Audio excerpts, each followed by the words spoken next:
Selamat pagi, saya Alexander Wijaya dari kelas 1 akan mempresentasikan mengenai bentuk dan ruang.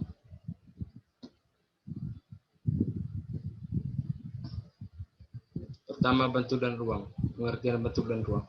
Ruang adalah suatu unsur konstan seperti kayu atau batu, namun dia pun juga adalah hawa yang pada hakikatnya tak berbentuk.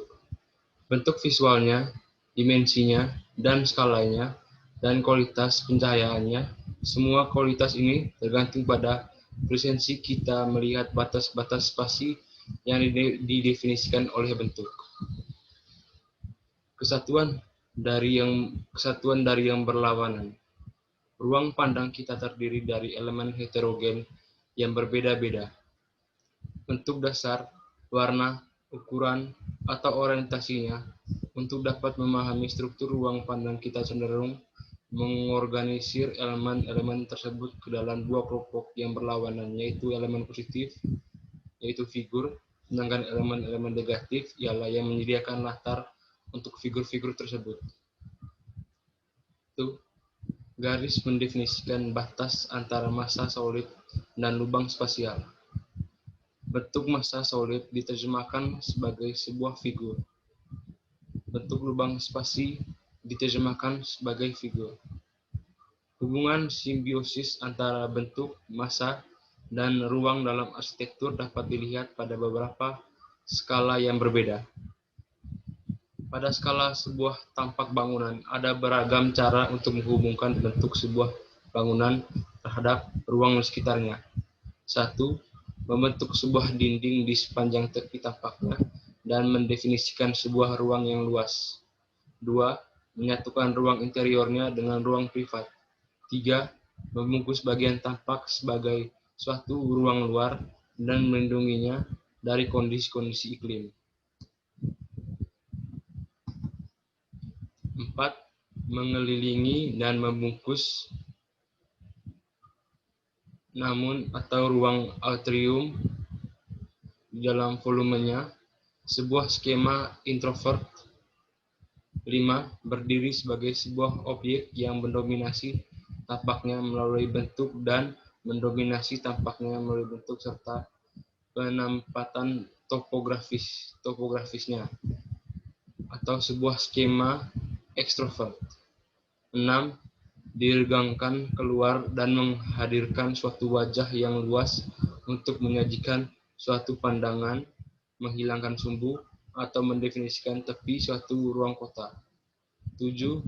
Berdiri bebas dalam tampaknya namun meneruskan ruang interiornya untuk bersatu dengan ruang eksterior privatnya. 8. Berdiri sebagai sebuah bentuk positif di dalam ruang negatif.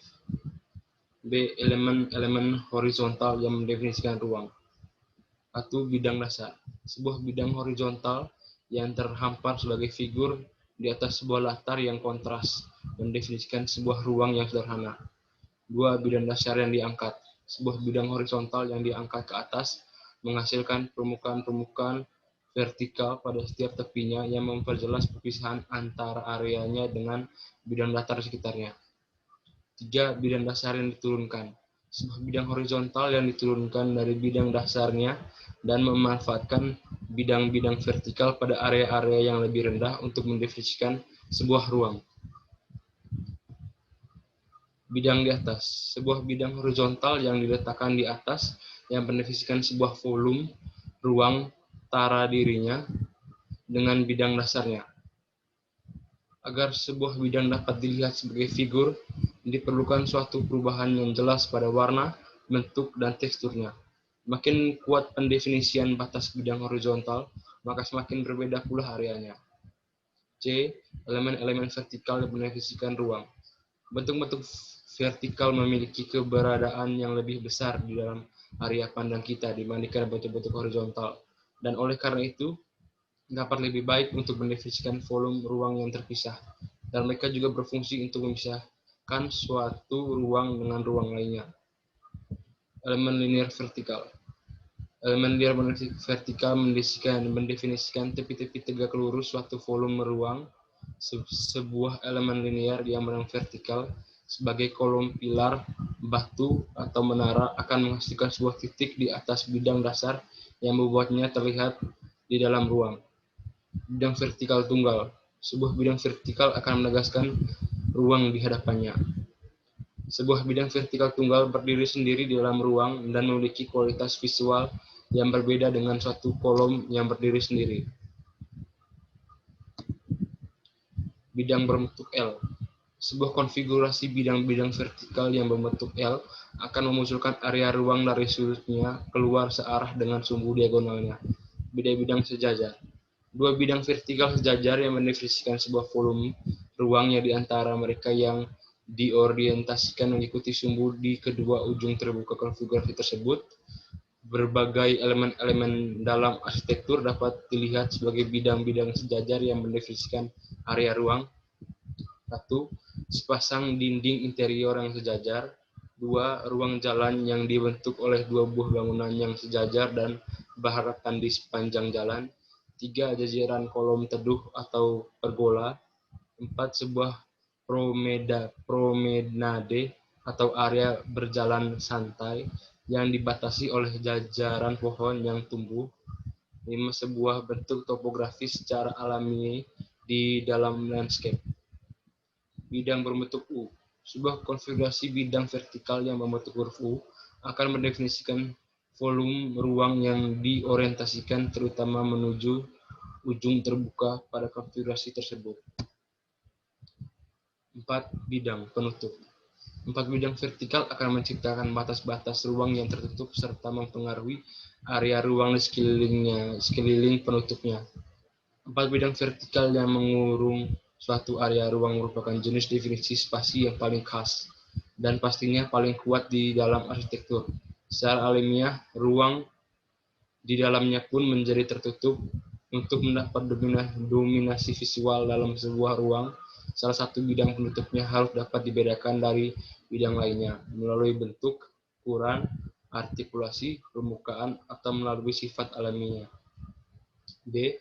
Bukaan-bukaan di dalam elemen-elemen pendefinisian ruang. Bukaan di dalam bidang. Bentuk bukaan, jika serupa dengan bentuk bidang yang ditempatinya, akan menciptakan pola komposisional yang berulang. Beberapa bukaan bisa dikelompokkan untuk membentuk suatu komposisi menyatu di dalam bidang, atau diselang-seling maupun disebar secara merata untuk menciptakan pergerakan visual di sepanjang permukaan bidang. Bukaan-bukaan di sudut. Bukaan yang terletak di sudut akan memberikan orientasi diagonal kepada bidang dan ruang yang ditempatinya. Sebuah bukaan sudut secara visual akan mengikis tepi-tepi bidang tempat ia berada dan mengartikulasikan tepi bidang yang berdekatan dan tegak lurus terhadapnya. Semakin besar bukaan, maka semakin lemah pula definisi sudutnya. Bukaan-bukaan di antara bidang. 1. Sebuah bukaan vertikal dari lantai hingga langit-langit sebuah ruangan secara visual akan memisahkan dan mengartikulasikan bidang-bidang dinding yang berdekatan.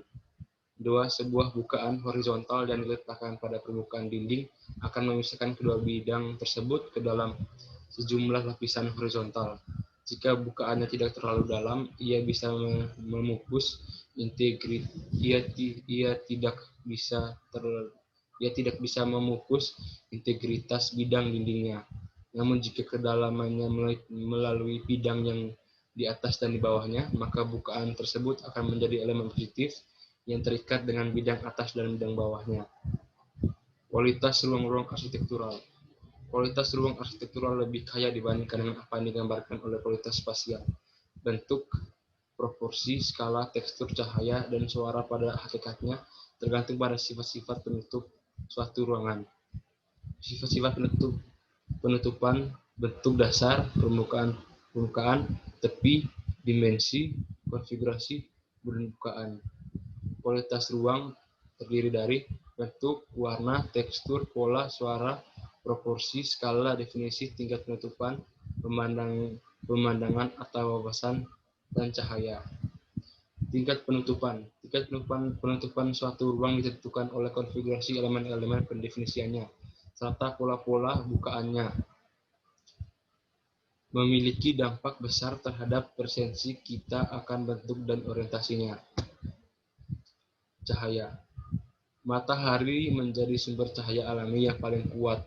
Cahayanya yang tersebar bervariasi tergantung waktu, dari musim ke musim, dan dari suatu tempat ke tempat lainnya. Saat cahaya matahari melalui jendela di dinding atau melalui skylight di bidang atap, energi matahari dan cahaya jatuh ke permukaan dalam ruangan menghidupkan warna-warna dan tekstur dengan pola cahaya yang menciptakan bayangan, dan bayangan yang diciptakan berganti-ganti. Ukuran skylight dan jendela mempengaruhi bayangannya. Cahaya yang masuk ke dalam ruangan, tapi lokasi dan orientasi dari skylight dan juga jendela menjadi lebih penting untuk menentukan kualitas cahayanya. Arah pandang. Bukaan jendela dan skylight menyediakan orientasi ke arah luar yang dihasilkan oleh pemandangan ke arah luar ataupun ke arah dalam seperti perapian ruangan yang saling berdekatan, serta juga menciptakan hubungan visual antara ruang dan lingkungan sekitarnya. Terima kasih. Begitu saja presentasi dari saya.